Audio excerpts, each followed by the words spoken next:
السلام علیکم طالبات، نویں جماعت اسلامیات لازمی کی کلاس میں خوش آمدید۔ آج ہم علم اور اخلاص کے ساتھ اپنے سبق کا آغاز کرتے ہیں۔ کبھی یہ سوچا ہے کہ وہ کیا چیز ہے جو کسی بھی معاشرے کو، کسی کمیونٹی کو سچ میں مضبوط اور ایک دوسرے کا خیال رکھنے والا بناتی ہے؟ آج ہم اسلام کی انہی 3 بنیادی سماجی خوبیوں کی گہرائی میں جائیں گے جو ایک بہترین کمیونٹی کی سمجھیں کہ روح ہوتی ہیں۔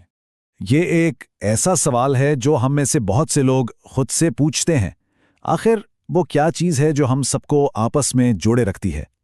چلیں اس سوال کا جواب اسلامی تعلیمات کی روشنی میں ڈھونڈنے کی کوشش کرتے ہیں۔ اچھا، تو تفصیل میں جانے سے پہلے یہ سمجھنا ضروری ہے کہ وہ کون سے بڑے اصول ہیں جو اسلام میں سماجی رویوں کی رہنمائی کرتے ہیں۔ یہ صرف کوئی اصول نہیں ہے، بلکہ یہ ایک بھرپور اور اچھی اجتماعی زندگی گزارنے کے لیے گائیڈ لائنز ہیں۔ تو آج ہماری ساری توجہ ان 3 ستونوں پر رہے گی: سخاوت، ایثار اور صلہ رحمی، یعنی رشتہ داریوں کو قائم رکھنا۔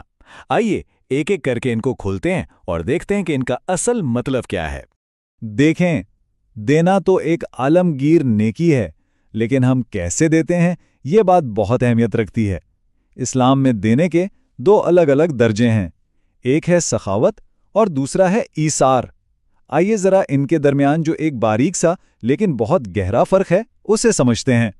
سخاوت کا مطلب ہے کہ جو دینا فرض ہے اس سے بھی آگے بڑھ کر دیا جائے۔ مطلب اس کو ایسے سمجھیں کہ کسی کی مدد اس لیے نہیں کرنا کہ یہ ذمہ داری ہے، بلکہ اس لیے کہ زندگی میں جو کچھ ملا ہے اسے خوشی سے دوسروں کے ساتھ بانٹا جائے۔ اور اب آتے ہیں ایثار کی طرف، جو دینے کی آپ کہہ لیں کہ سب سے اعلیٰ شکل ہے۔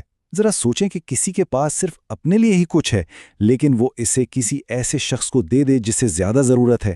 یہی تو ایثار ہے، یعنی خود ضرورت مند ہوتے ہوئے بھی دوسروں کی ضرورتوں کو اپنی ضرورتوں پر فوقیت دینا۔ ایثار کی اصل طاقت کو اگر سمجھنا ہے تو آئیے نبی اکرم صلی اللہ علیہ وآلہ وسلم کی زندگی کے ایک واقعے کا رخ کرتے ہیں۔ یہ کہانی صرف ایک سبق نہیں، بلکہ یہ خود قربانی کی ایک ایسی مثال ہے جو عمل میں نظر آتی ہے۔ تو قصہ کچھ یوں ہے کہ ایک بار ایک ضرورت مند شخص آپ صلی اللہ علیہ وآلہ وسلم کی خدمت میں حاضر ہوا اور اپنی ضرورت بتائی۔ اس وقت نبی اکرم صلی اللہ علیہ وآلہ وسلم کی اپنی ملکیت میں صرف اور صرف ایک بکری تھی۔ ذرا سوچیں تو، صرف ایک۔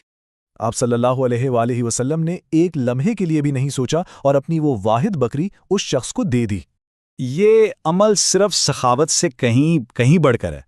یہ ایثار کا بہترین نمونہ ہے، مطلب کسی دوسرے کی ضرورت کو اپنی ضرورت سے اتنا اونچا سمجھنا کہ جو کچھ اپنے پاس ہے وہ سب کچھ دینے کو تیار ہو جانا۔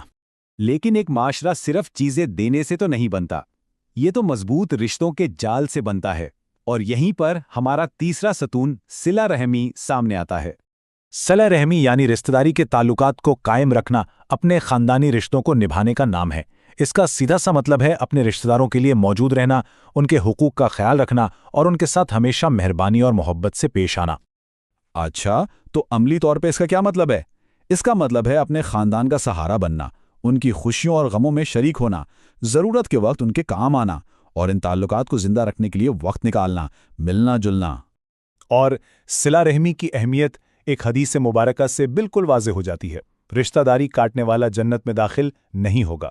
یہ بات اس چیز پر زور دیتی ہے کہ خاندانی رشتوں کو برقرار رکھنا کتنا ضروری اور مقدس فریضہ ہے۔ تو یہ تھے وہ خوبصورت اور لازوال اصول، لیکن سوال یہ ہے کہ یہ ہماری آج کی تیز رفتار جدید زندگیوں میں کیسے فٹ ہوتے ہیں؟ ہماری اس تیز رفتار دنیا میں ان خوبیوں کو نظر انداز کرنا بہت آسان ہے، لیکن سخاوت، ایثار اور صلہ رحمی صرف پرانے اصول نہیں ہیں، یہ تو وہ دھاگے ہیں جو ایک ہمدرد اور مضبوط معاشرے کا تانا بانا بنتے ہیں۔